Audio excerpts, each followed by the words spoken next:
As an organization dedicated to protection of wildlands and waters, Great Oak Broadsford Wilderness cannot speak of our public lands without acknowledging that our very existence depends on the health of our planet and our collaborative relationships. We gather today on the traditional lands of the Nooch, who were forcibly removed from their homelands, displaced from their hunting, gathering, and fishing grounds, their sacred and ceremonial sites, and the landscapes and non-human relatives of their home communities. The numerous bands of the Nooch inhabited and stewarded a vast area settlers now call Colorado, Utah, Wyoming, Eastern Nevada, and northern New Mexico and Arizona. They were separated and relocated against their will to Fort Duchesne, Utah, Ignacio, Colorado, Toyac, Colorado, and White Mesa, Utah. Respectively, these indigenous peoples are now known as the Ute Indian Tribe, the Southern Ute Tribe, and the Ute Mountain Ute Tribe. The region was also visited by many other tribes who traveled, traded, hunted, fished, and gathered here in the valley and surrounding mountains. We recognize and respect that this Nooch territory is not only a matter of historic record, but a very real and present reality, as it has been and always will be the homeland of the Nooch people. This land honoring is a mere baby step toward naming the harm caused by colonization to indigenous people and the earth. In the words of my friend Regina Lopez-Whiteskunk, who serves on the Broad's Council of Advisors, this honoring is not an apology, nor a hollow expression to assuage settler guilt. Rather, it is a call to action, to connect and heal relationships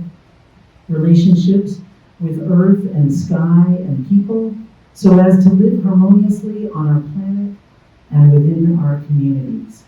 We have a long journey ahead to restore trust and make reparations for past and present transgressions, and each of us plays a part which aligns with the mission and vision of Great Oak Broadsford Wilderness. As my pledge and ongoing dedication to our planet and the work of our organization, I would like to share with you a song written by Anne Reed entitled To the Earth.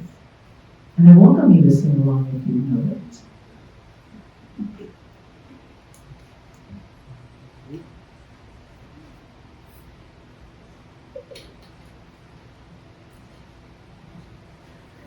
I pledge allegiance to the earth, water, sky, and trees, and to the life that she sustains above, below the seas.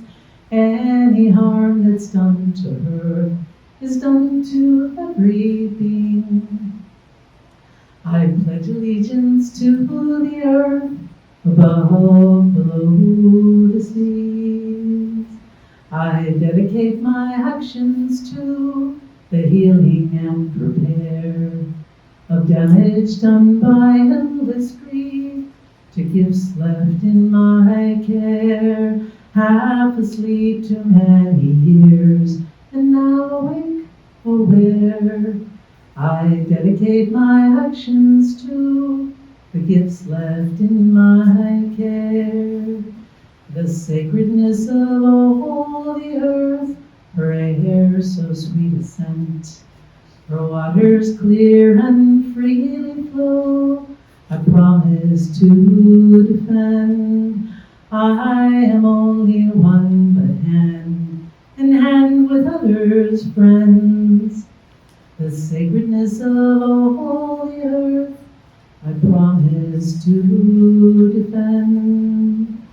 I pledge allegiance to the earth, water, sky, and trees, and to the life that she sustains above, below the seas. Every harm that's done to her is done to every being. I pledge allegiance to the earth, above, below the sea.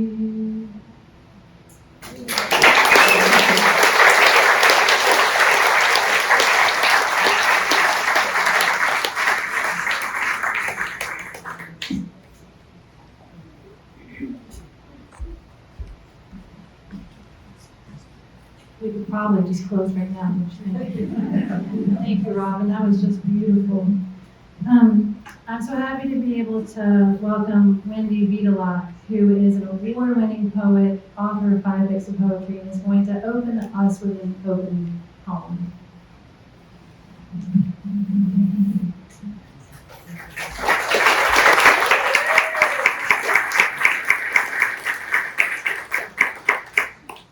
It cooled off a little bit, didn't it?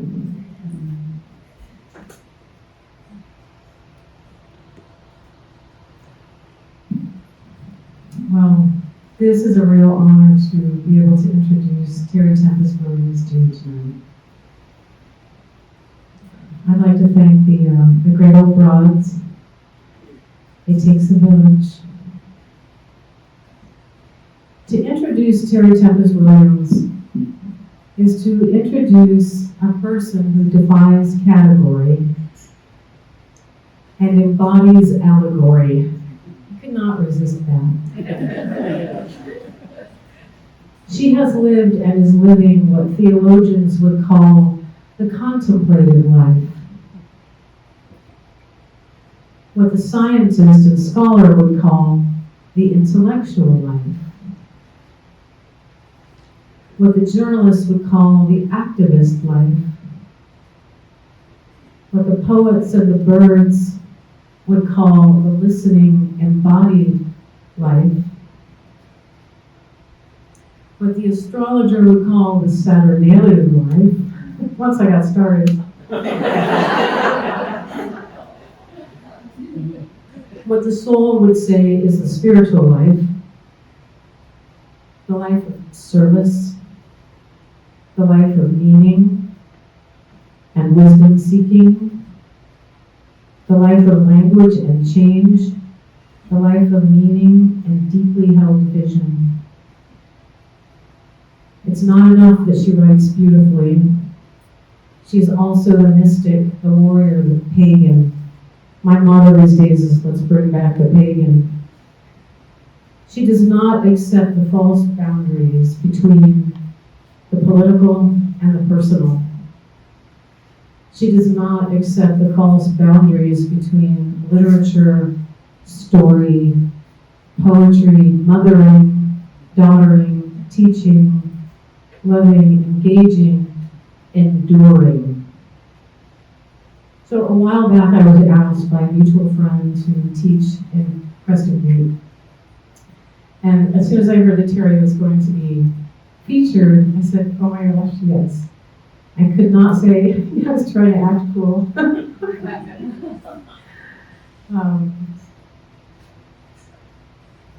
So I attended both of her events that weekend. And in one, she had us rolling on the floor laughing. And in the other, she had everyone in the room in tears. At one point, I turned to Arvin and said, this is what church is supposed to feel like. Indeed, Terry Tempest Williams refuses the false boundary between total irreverence and deep ceremony. All of her books attest to this. All of her person seems to as well. So, ever since that weekend, I've been savoring the Glorians. And just this morning, I finished the last few pages. I was kind of... And among the memorable things that she says in those last few pages, she quotes the poet Jack Mueller. And in that moment, I was able to see my friend Danny Rosen handing Terry a book and saying in his Danny Rosen way, read this. And she did.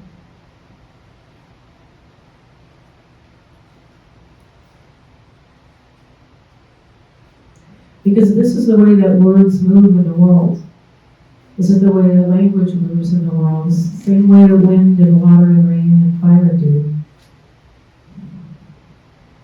Anyway, in Crested Butte, Terry said that folks kept asking her, what exactly is a Glorian? And that is a line that a poet cannot resist. And thank you to my neighbor Terry who invited me. I don't know where Terry is, but there you are. So this is for Terry, but also for you. Yes, but what exactly are the Glorians? For Terry. When asked, the patron saint of Cassandra's tower pauses in the rubble and replies, to stay alive, the eyes must be opened wide. Otherwise, the scrolling thumb is writ and attention is commodified. A sacred mother lake is mind. All holy things become alive, become a data center. Twice the size, even in Manhattan, she is the heart of the desert. She is the horse and the wagon. She is the sage and the grass, the mesa and the canyon. A certain kind of passion has shadowed the soft lines in her face. She speaks of the many quiet moments of unexpected grace. She who has witnessed the murder of the divinity tree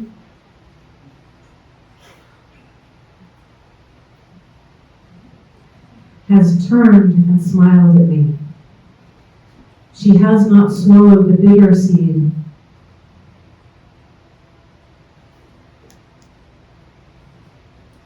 Yes, but what exactly are the Glorians? The people ask. Whosoever dwells in the holy ordinary dwells, she says, with the Glorians. The dark spark in her eye tells a story of the water. These are the breathing stories. These are the ancient songs. These are the artifacts. These are the pagan wages. Glory be the Glorians. Ladies and gentlemen, Terry Tempest Williams.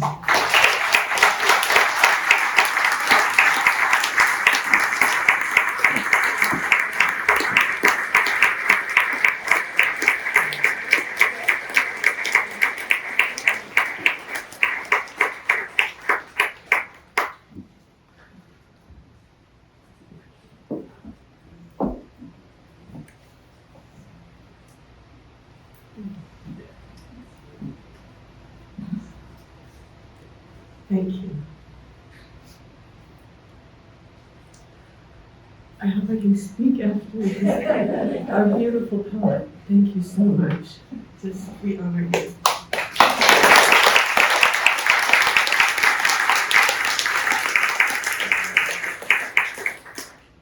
Your poems are in our home and they are read. Thank you so much. And you're right about Danny Rosen. Patron saint of this county. It is so great to be home. And Brooke and we haven't stopped smiling since we came into the parking lot. We've just been so excited to be here. Grand Junction is home for those of us who drive up the river road and to get anything, you know we're here. But we love your community. We love your market, farmers market. We love everything, and it's just such a pleasure to be here and humbly. So thank you for coming and honoring the great old broads. I'm nervous, so give me a few minutes and then I'll find my voice again. Does anyone have a Kleenex? I'm sorry. Oh, there it is, yes. Here you go.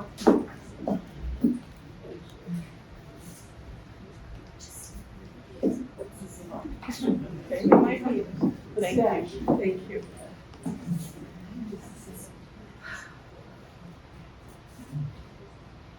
Craig, thank you. And Mary, thank you. And Robin, thank you. This does feel like church, you know. And Wendy and all who are here. I love that this was the Redlands Women's Club. It seems perfect, doesn't it? To have the great old broads. 1920. I just downstairs was shown the picture of the women. And I loved how most of them had on white shoes. And they looked very happy. You know, and I just thought, what would that be like to live in this county, this part of the world in the 1920s? I envy them and their adventurous spirit that brought them here. So it's wonderful to gather. I love the Great Old Broads. And again, the emotion, Susan Touche was a great friend and irreverent as you can imagine, and fierce and funny and devoted. And I remember in 1989, we all served on the board of the Southern Utah Wilderness Association, SUA. And Susan and Ginger and Dottie Fox, Ginger Harmon, they said, you know what, we're kind of tired of the men. I think we need to get a bit rowdier. And they did, and they are, and we are. And I was thinking how thrilled these women would be if they were here with us now. Also Edie and Brandy, great women, great spirits, and warrioresses, I should say. And I was thinking how powerful. I just turned 70 this year, and to live this long, to see these cycles. And Reba and I just met tonight, and I thought, how beautiful to see in 37 years how the Great Old Broads have evolved. And what I saw in you, Reba, is the spiritual. And we know these are political issues, the issues that we all galvanize around.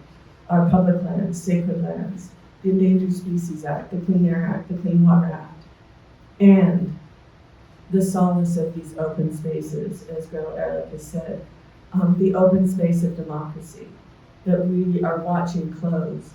But we know, because those of us who are here in the American West and all over this country are going to make certain and are making certain that the open space of democracy stays open. We know that these are political issues. We know that they're ecological issues. We know that these are issues that are being compounded as we recognize the fires, these pyrocumulus clouds that have been commonplace. Castle Valley, where we live, it's an oven with adobe mesa on one side and Porcupine Rim on the other. The sun looks like a cigarette tip in the fog. You know this well. That these are compounded by climate collapse. And we know the heartbreak of what's happening at Bears Ears. Sacred lands, holy lands, and that the tribes have been leading us, teaching us, mentoring us with generosity and your understanding, Craig, and your people. And Regina, I just spoke with Jonah Yellowman, and I asked, Jonah, how are you doing? He's one of the spiritual advisors for Bears Ears. And he said, Terry, we can't forget that these lands have already been sealed by the holy people. That's what he shared. And the rest is noise. I loved how Danny today said, as a geologist, the lands will be fine. I think you call it the geological optimism. But it doesn't mean we won't still fight. And it doesn't mean that we won't still resist. And that we won't make sure, after hearing last night's talk by President Trump, we will make sure that we have fair and legal elections.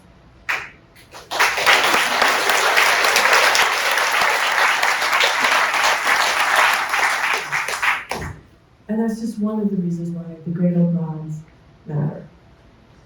Because it has always been, I'm going to say in the bylaws, that we speak, that we be fierce and compassionate at once, that we raise the flags, not of surrender, but of beauty. Today, Reba told me there are 65 million women over 65. Now that's a coalition. And I'm so happy to know that. You know, that's where facts matter. And wherever I'm going, I'm just going to say, are you one of the 65 million people that are one of the great old broads? And today, and forgive me, I forgot your name, whoever led me here, she was saying, you know, she's young. You are young where you are. And yes, tell me your name. Jane.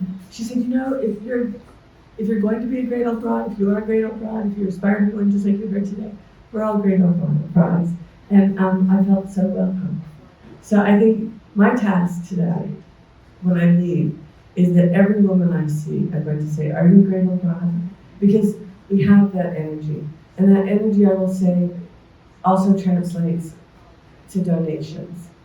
And the Great Old Broads I think we're at a turning point. And we really need to support this organization as a radical, loving gesture on behalf of the wildlands. So that's my commitment to you tonight. And I'm just so grateful to be here with you. And I thank you for coming and supporting this extraordinary organization. Thank you, Claire, McCullough, and the Grand Junction. I love this. Local broadband chapter. And all the broadbands that are represented here tonight. And Lisa Eckert, shero of mine, with the Park Service all these years, and really standing up for open spaces, for those who don't have voices. I can only imagine the vitality of the struggle and the dignity that you possess. And thank you for everything from the Colorado National Monument to all the places you've been, the full range. We honor you. These are our breathing spaces. And to Lithic Books, to Danny Rosen, who mentors all of us. And thank you, Danny.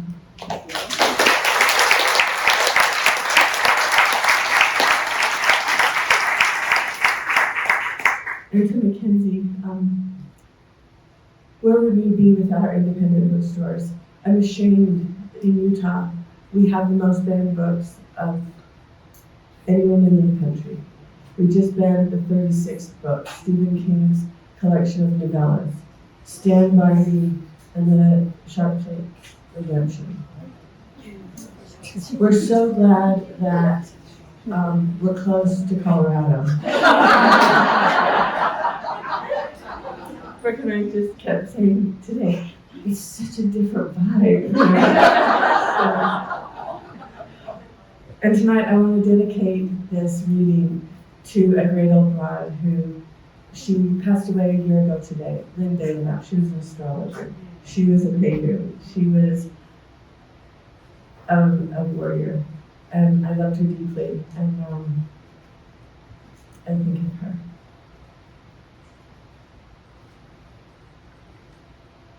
We are dreamers, aren't we? My grandmother was a dreamer. I'm just going to share for the next few minutes, just to place the glory in so that Lisa and I can have a conversation with a bit of a context. My grandmother's name was Catherine Blackhead Tempest, and she was a great old broad. And she was the one that gave me the word book when I was 5 years old. And she took a red pen and wrote 3 dashes, dash, dash, dash. And she whispered in my ear, that means I love you.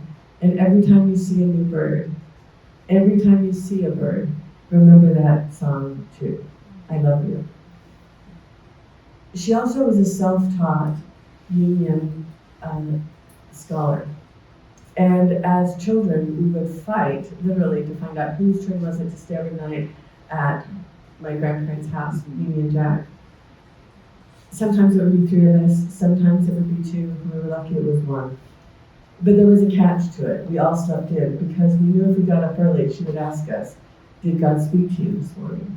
Meaning, did you have a dream? And then we would have to share the dream. and be analyzed. And so we would not get up till 10, 11. But when I was there alone, I had a great dream, I thought. And I got up early, she was making pancakes as she always did. And I said, Mimi, I had this incredible dream. She said, do tell. She dropped everything, sat down, looked at me straight, and said, what was it? And I said, well, I was dreaming that I was walking across the street from where we lived. The street's name was Commonwealth. I was going over to Martha Young's house.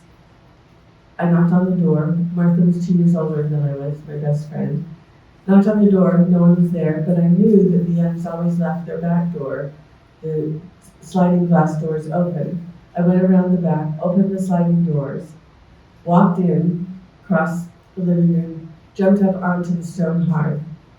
And as I was standing there, with the doors still open, a great horned owl flew through the living room and landed on my shoulder. And she said, oh, darling, I think you're about to menstruate. That was not what I wanted to hear.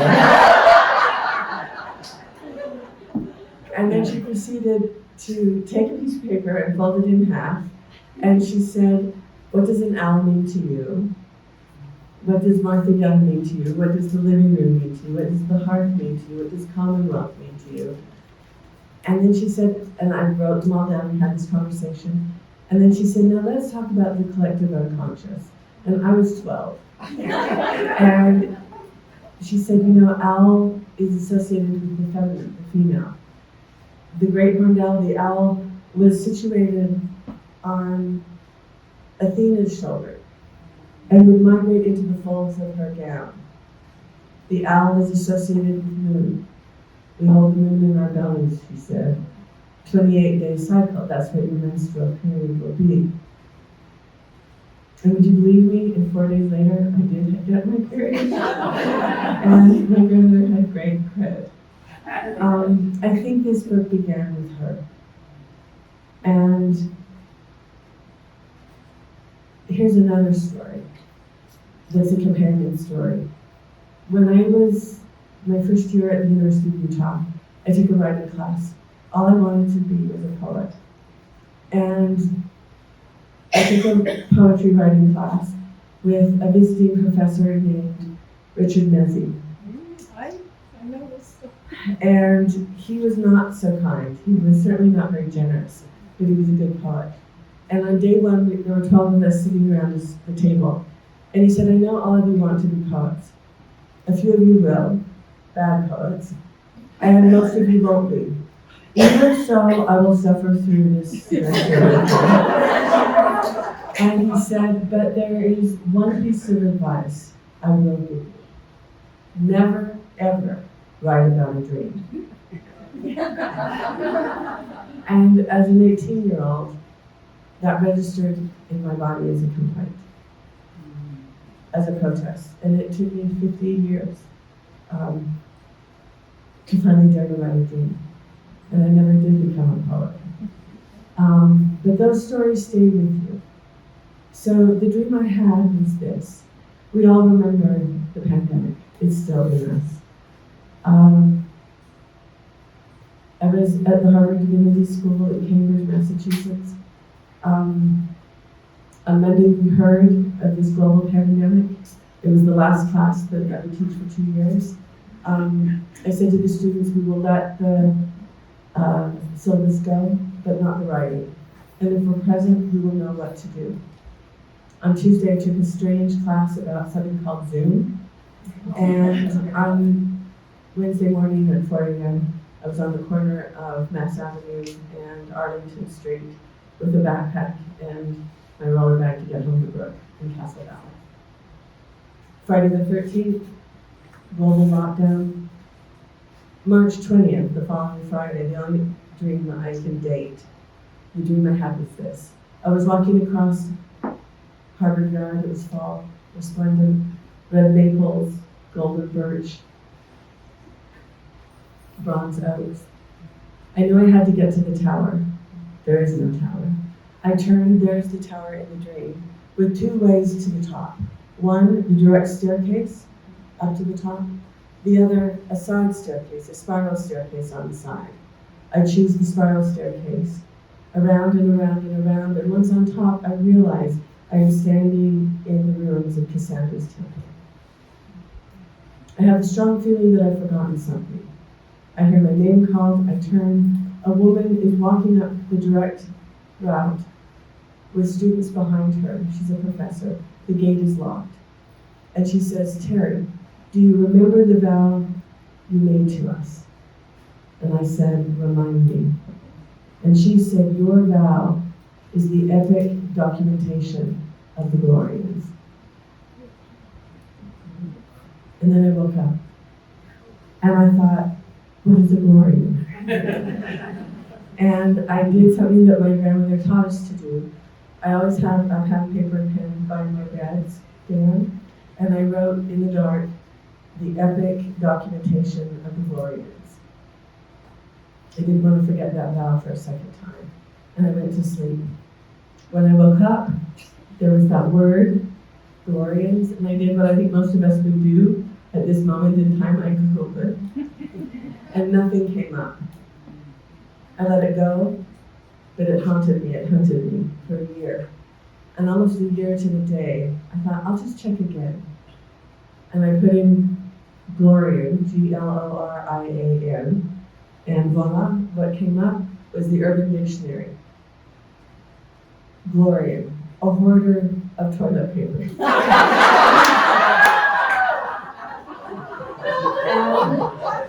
And I just thought, clearly I need to go to a psychiatrist.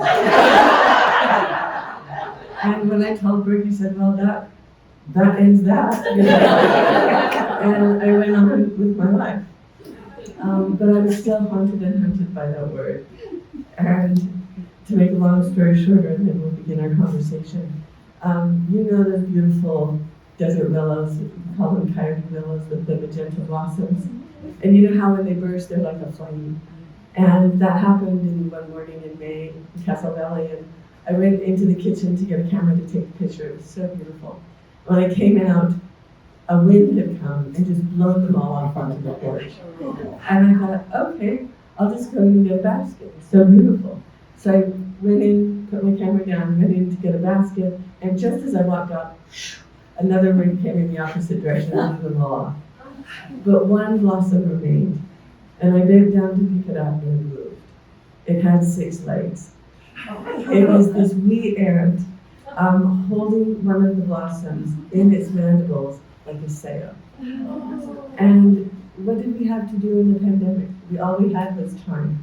So I followed this ant, just walking, scuttling along, whatever ants do on the stone patio, watching it turn. I followed it a respectful distance. And up ahead I thought, oh, this is going to end quickly. It's going to dip off the porch. And just as it started to tip, 3 attending ants appeared out of nowhere, picked up the blossom as the ant reached the bedrock.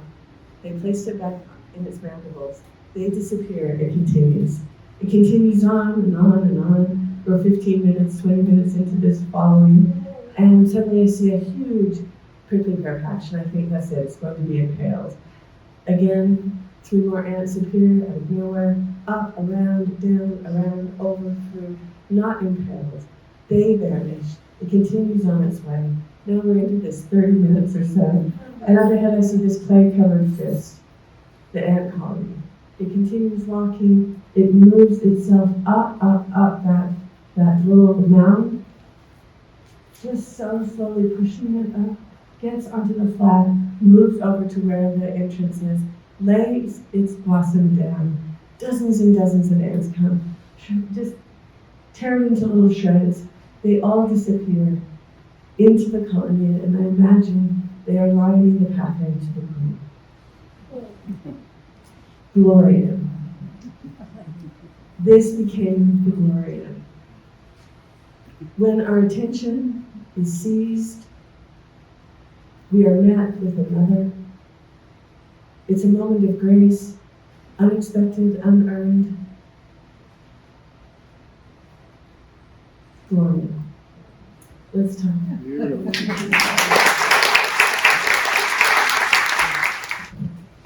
Welcome. Welcome, Terry. I have a quick story because you mentioned the 37th book in Utah being banned. And you brought back a memory when you said that. I was a brand new employee at Bryce Canyon National Park. I was their new superintendent. I was in government housing, unloading things, unboxing, and a bookmobile comes into government housing and travels around the loop, and it stops. And I'm just thinking, this is the most amazing thing. As a kid, my mother would always take me to the bookmobile. Just memories. So I go to the bookmobile, and I meet Lloyd, and we develop a friendship because he comes every 2 weeks. And in fact, I started taking my border collie, Luna, and have a picture of her. We framed a picture to have a book about cats or squirrels or something like, I love squirrels, and so Luna's looking at the book. But what you reminded me of is, I asked Lloyd, I wanted to read John Krakauer's Under the Banner of Heaven. And I asked if the bookmobile had that book. And he said, well, no, they don't.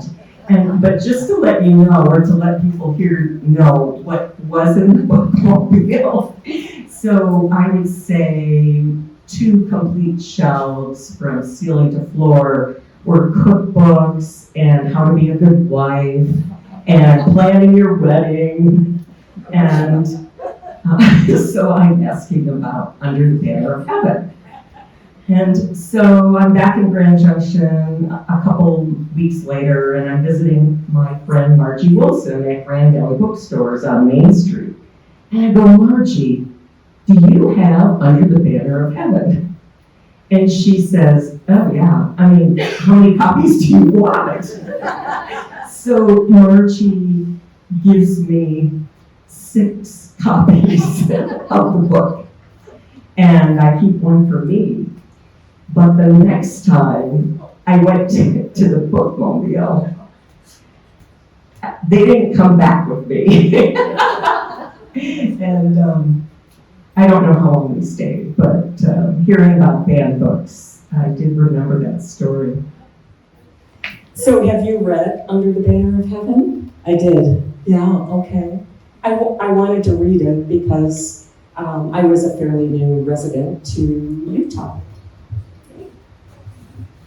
What to say about it? I just watched the Elizabeth Smart documentary. Ah. I don't know if you've seen that. It's on Netflix.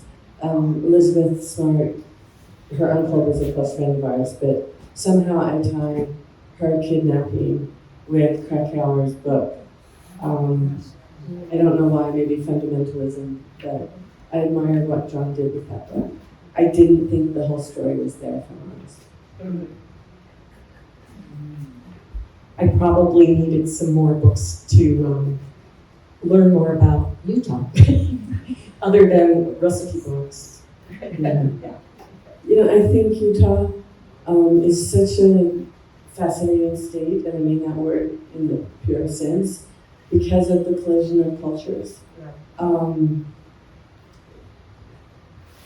Because in many ways, I think Mormonism is a very mystical religion, a very pragmatic religion. You have Joseph Smith on one hand and Brigham Young on the other, who is Brooks' great-great-grandfather, which is nothing special since we went to that reunion with 10,000 intimate cousins. But I think the visionary aspect of Mormonism alongside the pragmatic side, and it's complicated, as we all know every religion is. But I remember particularly in Krakauer's book, I wish that there had been more on the complexities rather than the stereotypes. But at least he wrote it. And that in itself is a noble undertaking. it's lovely to hear your interpretation of the book. But I think also the collision that we face in the state of Utah right now is that same collision, because it is a land-based religion, and yet the dominant culture seems to continue to destroy the very land base that gave them a home. And I think the racism inherent in the Book of Mormon, where Native people are spoken of as quote-unquote Lamanites, I think we see that racism very alive and well with the dismantling of Bears Ears, and that's painful. And I don't know how we move with it, but I actually think we are. And when they say this is what the Utah people want, I do not believe that. In fact, the polls say, over 70% of Utahns want public lands, want these national monuments, including the people who live in the boundaries of the monuments. And I was thinking 50 years ago, in April and May, Robert Redford was burned in effigy on the Caparawas Plateau, actually in Kanab, over that same land. That was 50 years ago. And the Caparawits is what they pulled out of Grand Staircase. So this is so old. It's like the Hatfields, But I think there is something deeper happening. And our Native brothers and sisters, the words that I'm receiving are, this land is protected in a way that is much deeper than politics. And as I said earlier, we will still fight alongside our Native brothers and sisters, but this is old. And I think it's the old consciousness that is, I really think these are the last gasps, and that this new consciousness is rising, and we are rising with it.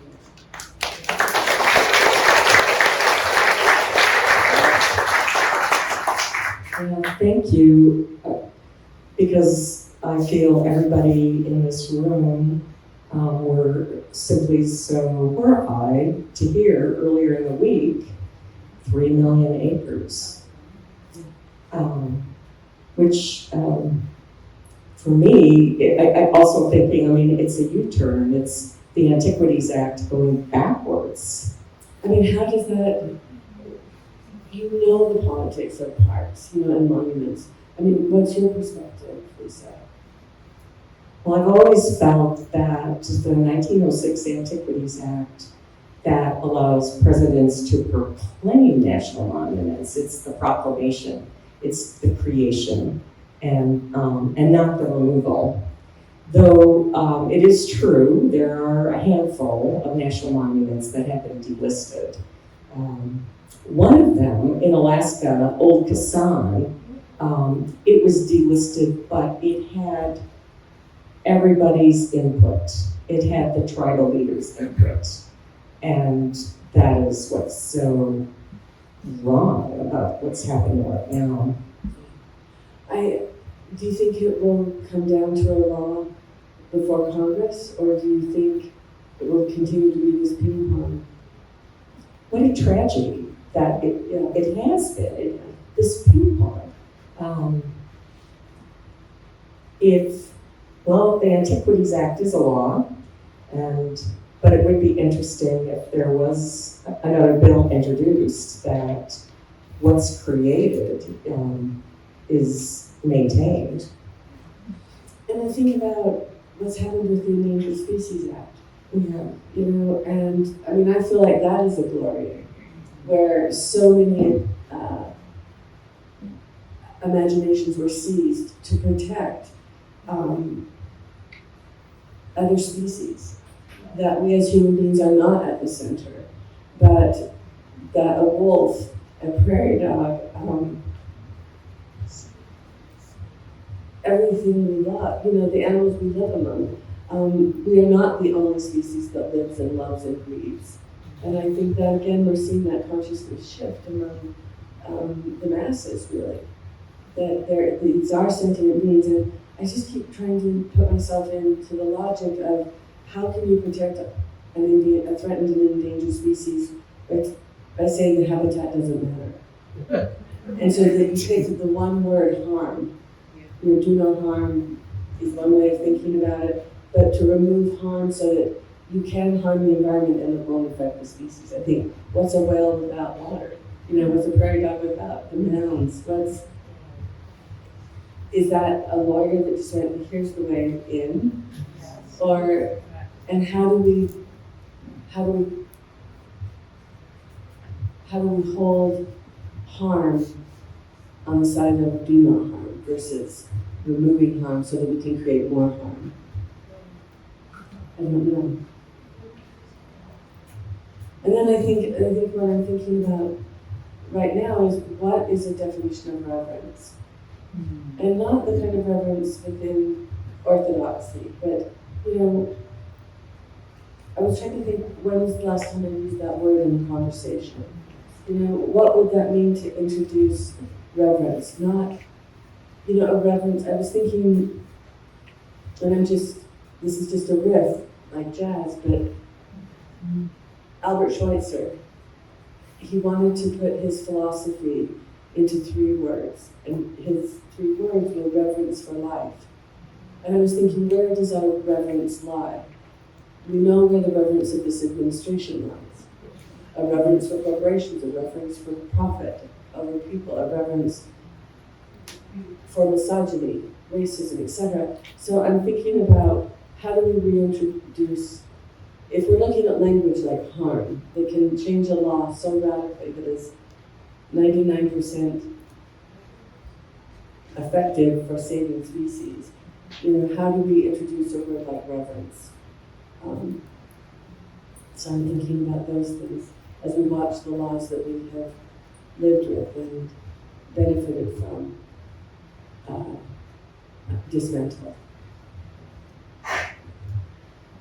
I sometimes think what a different world it would have been with Al Gore. As president. And I just have to keep thinking, I trust the process. And I think, would we be where we are conscious-wise if we didn't have such a searing example of unconscious behavior? And I think we will come out of this. I do. But it's not easy and it's painful. And a lot of people are being hurt. It's so hard to have hope right now. And I listened to your interview with National Public Radio that it might have been the wild card, or it might have been the one about women having big crazy ideas. But I wrote something down from that, and I thought it would be really great to expound on it, because I just sense we're all so stuck, like a needle in a vinyl record. You were talking about the Glorians, but you mentioned in times of acute change, which of course this is, that you can look at this in a couple different ways. That you can see this as transformational, or you can look at the devastation. And I would love for you to share more about that. Thank you. I don't know what happened here in Grand Junction and in the canyons here, but in 2024, in Castle Valley, and I assume many of you know where Castle Valley is on the River Road, we had 5 flash floods in a matter of weeks. And I've never seen anything like it. We've lived in Castle Valley almost 30 years. And yes, we all have flash floods. But they have become more frequent and more catastrophic. And the 5th one was catastrophic. And I remember after the 4th, we looked out over Castle Valley, and I was standing with my Maggie neighbors and my Mormon neighbors, whom I love both. They're great neighbors. And I don't know what they think of me. But we were standing there, shin deep in floodwater. And the flood just missed our house by 30 feet. And it's you know what that is. It's a wall of water. I don't even have the language for it. I remember on the 5th flood as it was coming down, you know how you can smell it before you hear it? You hear it before you see it, and then when it turns that corner, is this wall of God. It is like looking into the face of God, but it is not human. It was like that. And you know how you hear about dumb deaths? And you think, how could they have been so careless? I would have been a dumb death, because I could not move. I was spellbound. I was enveloped in awe by this wall of water that was coming, and I couldn't move. And everything around me was falling into the gorge until I realized, oh my God, I'm being swept. But in that moment, and with my neighbors, was our valley devastated? Or were we transformed? And that is a choice we can make. And I really think Castle Valley was transformed. And do you mind me telling the story? No. We had 2 stories. One, I love how the Williams are neighbors, and I love them so much. They were our home teachers. Only in Castle Valley in the desert, the Morgan family is going to have an amphibian in the desert in drought. That it's also good in water. So I was picked up in one of their all-terrain vehicles with Charlene, and all of us went to this town meeting because our mayor, who grew up there, was born there, said it's about property rights. So you're all on your own. And in those moments, you're not alone. You're in this together. And it was Charlene, who's draped in MAGA, who said it can no longer be about property rights. It can no longer be about each person taking care of themselves. We have to take care of each other. And we need a plan. If I had said that, no one would have heard me. But basically, Charlene was calling for a climate-facing community plan. And this is where language is so powerful. Is it called a climate community plan? No. It's called an emergency plan, an emergency community plan.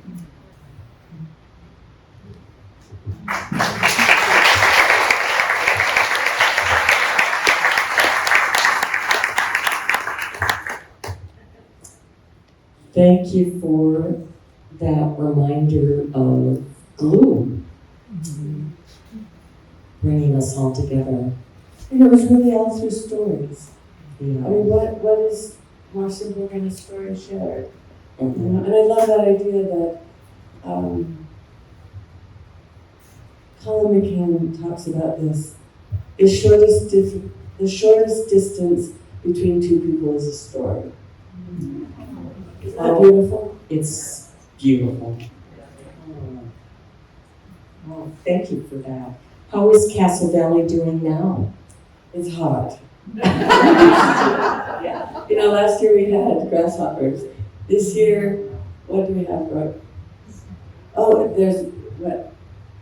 we have these parasite wasps that are infiltrated the caterpillar tents. The tent caterpillars. So, who knows what this will bring? We're hoping it's not fire. Well, thinking of fire, you drove up from Telluride today, correct?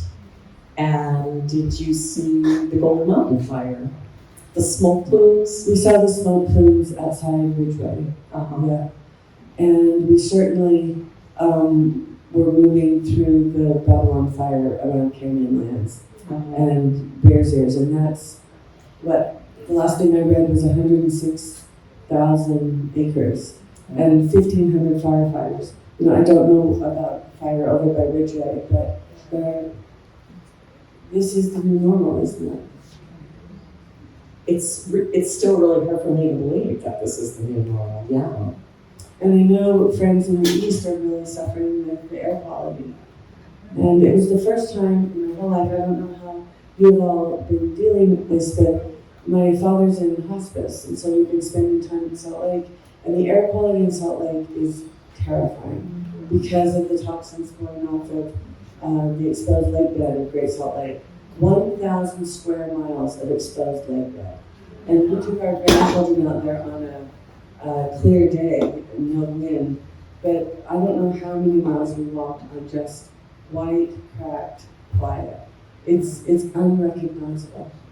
And yet the birds are still coming, the avocets are still there. You know, there was still joy with our grandchildren of seeing the brine shrimp, but we had to go a long distance to be able to touch water. So we're in the midst of big, big changes in this region. And I think the American Southwest and what we're seeing in the Great Basin, the Great Salt Lake, is going to demand everything and more of us. And I don't think any of us living in Salt Lake, it's where I'm from, are really taking in the severity of what's happening. Because as many of you know, with saline lakes all around the world that are now declining, when a saline lake reaches a certain tipping point, the percentage of restoration of that lake is 0%. So what we're seeing in Salt Lake is, you know, there are a lot of coalitions that are coming together, whether it's the Audubon Society, Nature Conservancy, indigenous leaders, the Mormon Church, the business community. They figure we're going to have to raise around $5 billion in order to be able to get the apparatus in place where we can bring water to the lake. And 60% of the water that goes into Great Salt Lake is Bear River. 80% of the water that is taken out of Great Salt Lake is alfalfa farmers. And that's a tough one. And so a lot of the farmers are talking about, can we plant something other than alfalfa? And do we need to have 3 crops of alfalfa? Can we have 1? Are there other water-resistant crops that would be better suited? So again, devastation or transformation. We're having the difficult conversations. What's frustrating is our political leaders, the legislature. And that's where I think the voting situation, elections, is so crucial. And I'm thrilled to see younger people running for office, and also people in our county, in Grand County, in the 9th District.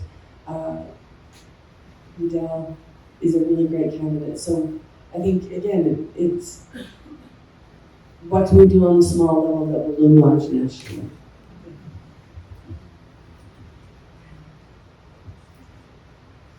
So I wrote down a quote about wildfire climate change from the Glorians. And the landscape of the American West is burning, and we are burning too. And for those of us that, we also have a lot of smoke here in the Grand Valley, and we can all relate to that. You know, your quote, witness of ghostly horizons, unquote, the millions of acres being ravaged by fires, unable to distinguish the days from nights. And you wrote about days of smoke and no stars to speak to you. And I noticed that here, there were no stars. And then all of a sudden one evening, I saw this bright light in the western sky, and I had to take a double take. It's like, oh, Venus is back. Yeah. So you had, during your smoky days, there were no stars to speak to you. I think that whole idea of darkness is so interesting. You know, we just had a new moon a few nights ago, and Brooke and I went outside, and there's something so powerful about a new moon, no moon, that is visible. And having lived in Cambridge for the last 9 years, for 6 months, here, I didn't know where to orient myself. You know, I realized I count on Venus, I count on the North Star, the Pleiades. You know, in the fall when you see Orion rise. It's hard to see that in the city landscape. And one of the professors, I was at the Harvard Divinity School and I would take the class every semester because I know so little. And one of the professors that I would always take a class from, his name was Charlie Hallisey. I loved his view, but he was talking about dreams. And he said, my dream is to one day see the Milky Way. I couldn't even comprehend that, can you? When that is what we see every night, except for maybe, on these smoky days. But to realize what a night sky of stars does to orient us, to humble us, and that it's not a dream, it's an expectation. I find fascinating. Castle Valley is recognized as an international dark sky. It's so beautiful. There have been many times Brooke and I are both writers, and we have our little studios, just next to the house. It's kind of like just a trailer that, Brooke's here and I'm here. But on those nights of new moon, one time I just kept walking and thought, it can't be this far. And I went all the way to the road. We just couldn't see any place. It gets that dark. I also had never seen a black rainbow. Have you? I just recently learned about them. I have not. Tell us. Have you seen black rainbows? Yeah, aren't they amazing? They're, it's called Alexander's Band. You can look it up. But what we noticed in Castle Valley, because we've got this narrow point of lights, so that we get a lot of rainbows. But during flash floods, I noticed every flash flood came with a black rainbow. And it has to do with the refraction of light. But it's a traditional rainbow and a traditional rainbow that border it, but it's a black rainbow in between. And it's beautiful. Yeah, it's like the shadow. So pay attention to that, it's beautiful. And again, I think one of the things that I learned in thinking about Glorians, and Glorians don't have to be positive, whatever positive means. They can be flashlights, it can be fire, it can also be a black rainbow. Or a black widow or a man,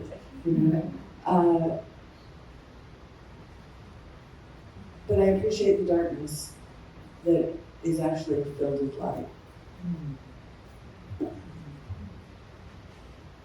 One last comment here, especially because today is the first day of the Perseid meteor shower, officially. Oh, I did know. And what you wrote about in that wildfire section about when you see a shooting star, instead of making a wish, you make a promise. Yeah.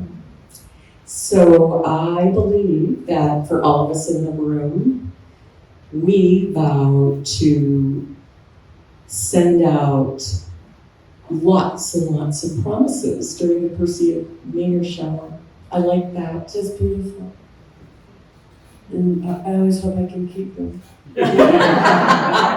We'll make them different than New Year's resolutions. Yeah. So we've been collecting questions from the group, and I will be getting some of those questions from Claire, and we can have questions from the audience.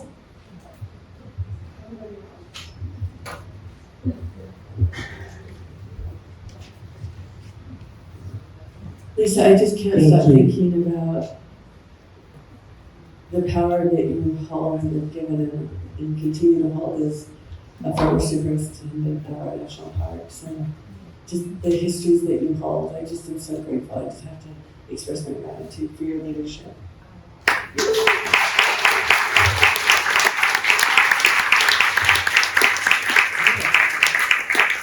However, Terry, when I was listening to the National Park, I'm National Public Radio, and about women who have big ideas, they're seemed crazy.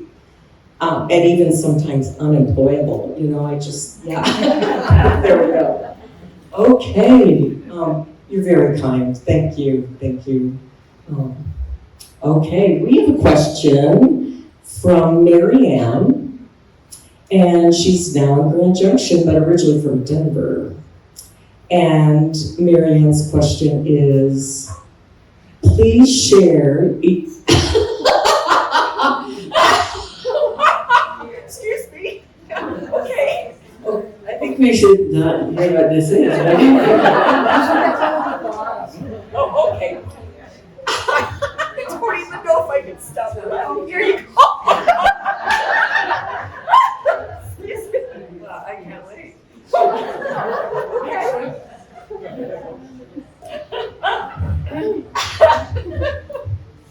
Please share your hilarious story about. All right, I know what this is. Okay. Okay. Can I do this? Yes. So,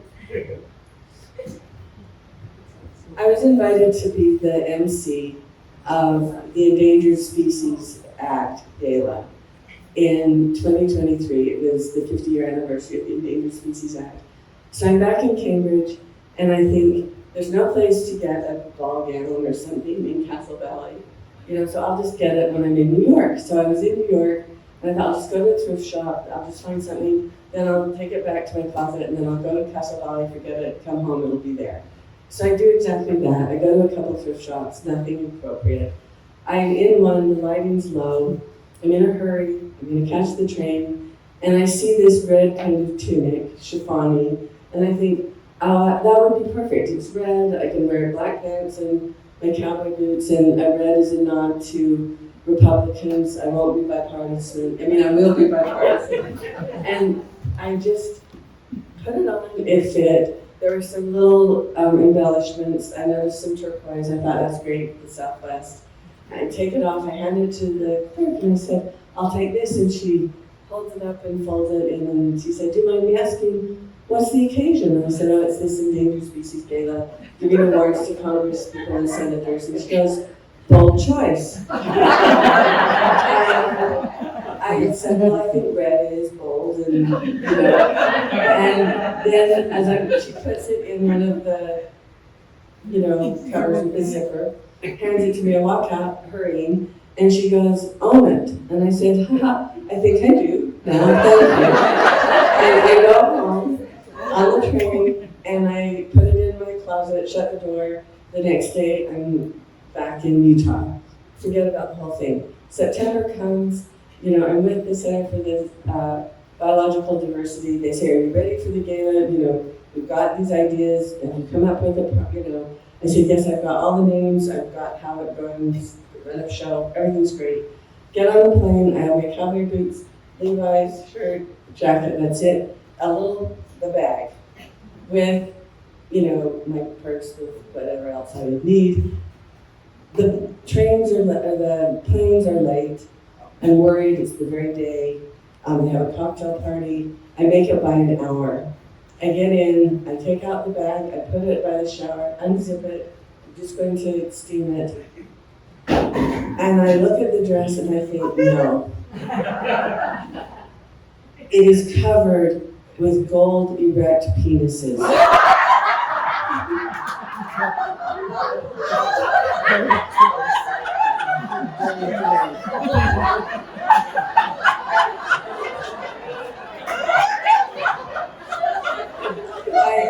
I don't know what to do.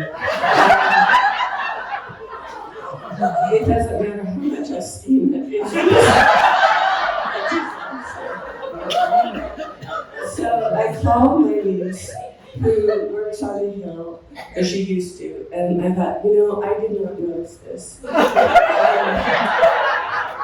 Maybe she won't either. So I called her and I said, Kelly, I'm doing this gala thing for the Endangered Species Act and giving awards to senators and congressmen. And this is the dress I'm wearing. What do you think? And I take it on, what's it called?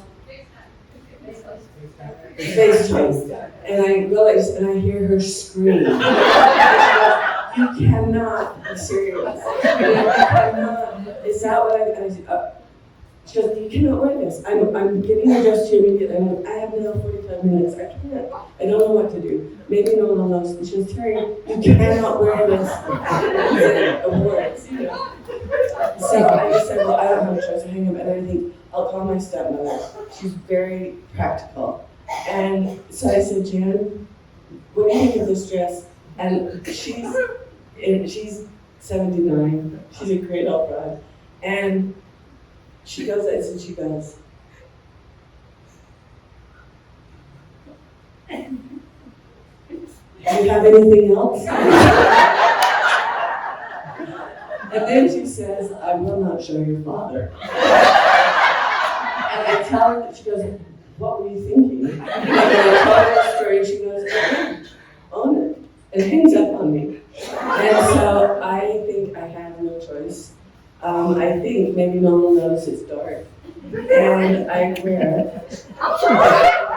This policy blonde person picks me up, and he doesn't say anything. No.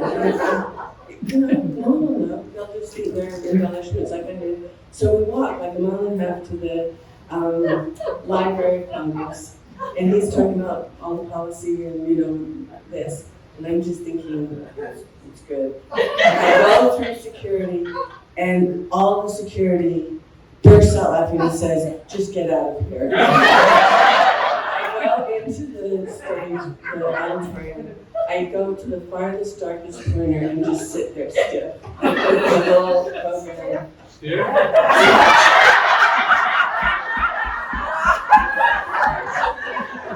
Anyway, we have to do a sound check. It's a disaster. And can I just read you my one paragraph of remarks? Because everyone could see it. And I didn't have time to explain anything, so I just thought, okay, I'm going to own it. And this is what I edited into the piece, if I can find this. I'm shaking. This brings out your humanity here. It's so terrible. Just a minute.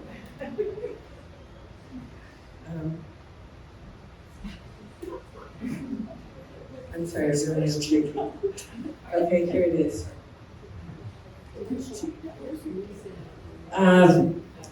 My opening remarks. Good evening, friends, and welcome to the 50th anniversary of the Endangered Species Act. We are here to honor our wildlife champions who have upheld this prophetic and poetic act with vigilance and courage. As the great Alaskan conservationist Marty Murray said, we environmentalists are spirited people. And in hard times like these, when the Endangered Species Act itself is threatened, we will rise to the occasion.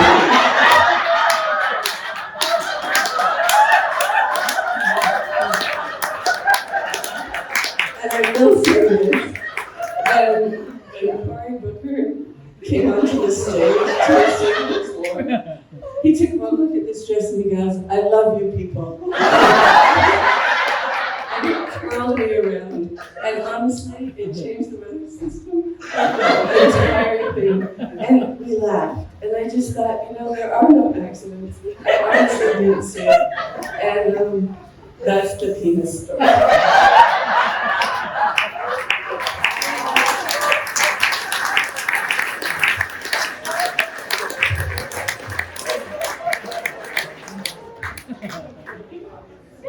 I'm still shaking. Thank you, Mary Ann.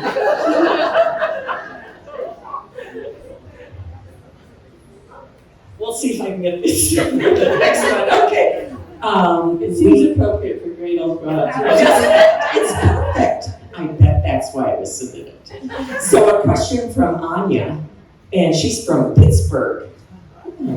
And the question is, how can we make space for both grief and action for our planet? It's a beautiful question. It is. Can I see this? Yes.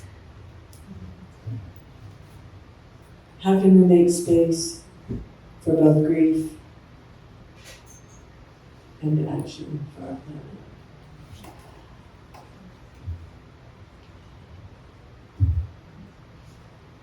I think grief and love are siblings. And if we agree to love another person, a place,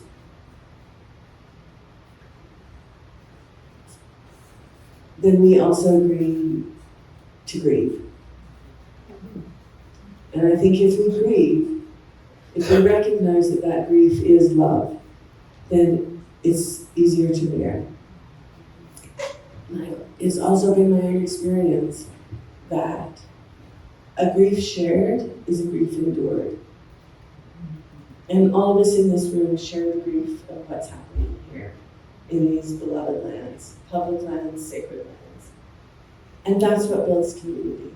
And again, that's what creates something deeper than hope. To engage, to fight, to love, to laugh, to pray, to work, to act. Because there is something larger than ourselves. I'm also aware that when there are those mornings, and there are many, when I wonder how I can get up in the morning, because I am so sad. This morning was one of those, quite frankly, after hearing that talk and what we can anticipate. I'm aware of the limits of my own imagination, but imaginations shared create collaborations, and in collaboration we find community, and in community I truly believe anything is possible. I think that's how we can merge our grief with our actions, knowing that the bridge is love.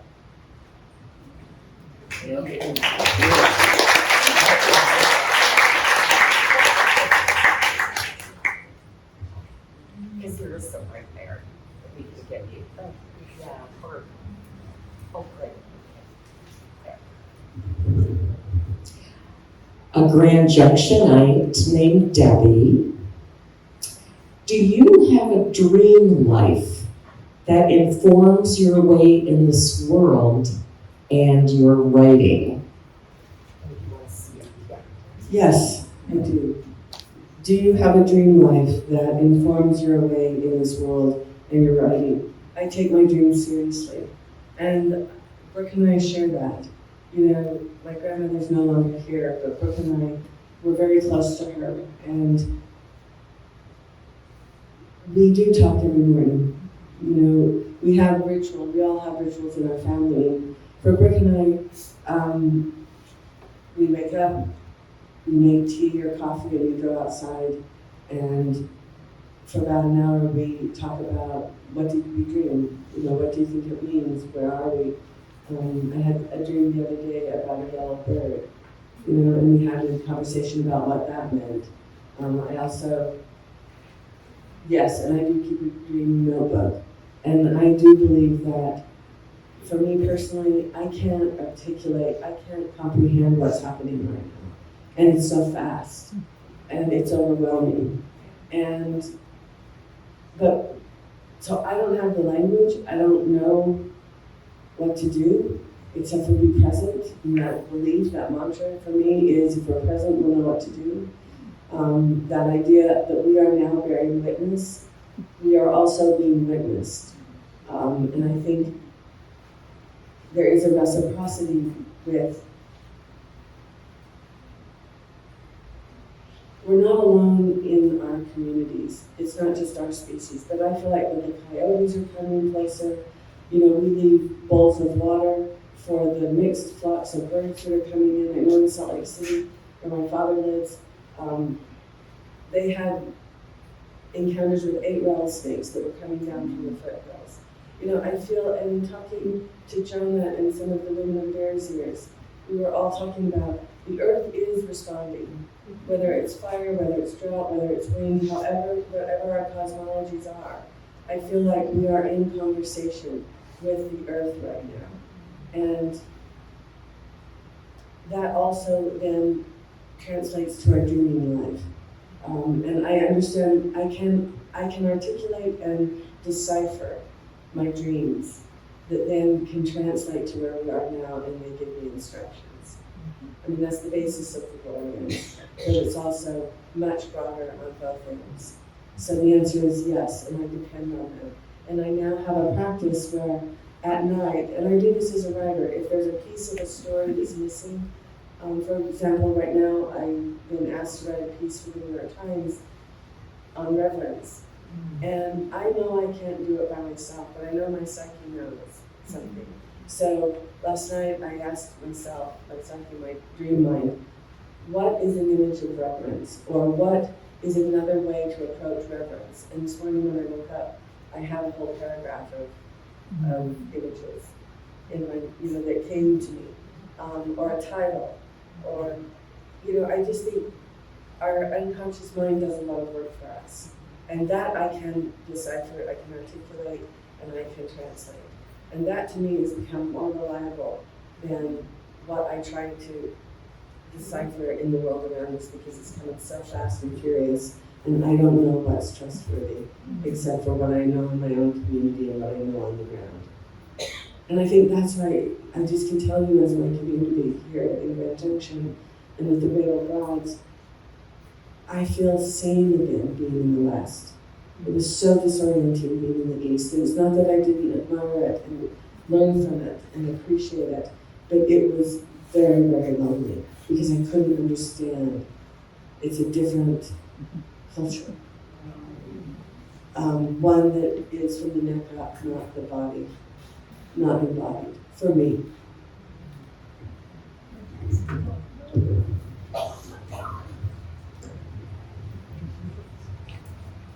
We have Sally from Montrose.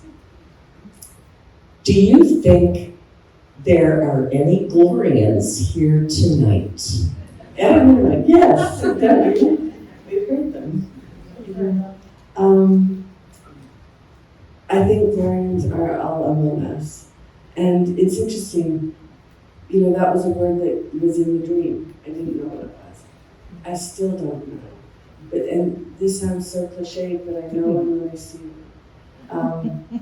And I don't mean that to be banal. I had, as a good,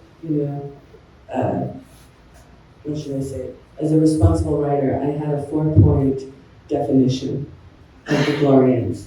A, blah, blah, blah, B, with examples. And at the last minute of the last hour, I pulled it. Because I thought, who am I to say what a Glorian is? And so I think the book is an exploration. I never say what it is, but I will ask a question, or I'm hoping that the reader will go on that journey with me. And think, oh, I know what a Glorian is, or oh, is this a Glorian? Then to name something. If we can name something, then I think the definitions follow, or it comes to us. So are there Glorians among us tonight? Most certainly, including the women who created this club. To Susan, to Shay, and Ginger, and Dottie, to you, to Danny, and we could go around the room, yes, and we can call one another by name, or we can experience something and say, this is a Gloria. We could even say, and I don't assume that we all share the same politics, but I would call Donald Trump a Gloria. He has our attention. So I think it's, do we dare to be present? Do we dare to bear witness? And do we allow ourselves to be witnessed by others? And that to me is one of the gifts of living in the American West, is that there is an authentic spirit here. That we take the weather very seriously. We don't take ourselves so seriously. And I think it's that kind of ferocity, that kind of porosity, that kind of love, and that kind of joy that allows us to be resilient. So maybe we can end there. I'm aware that Reba has some housekeeping to do, and then I just want to end with a very short story to send us home. And thank you for these beautiful questions and conversation, and thank you for the hard questions too. And we have another poet. Yeah.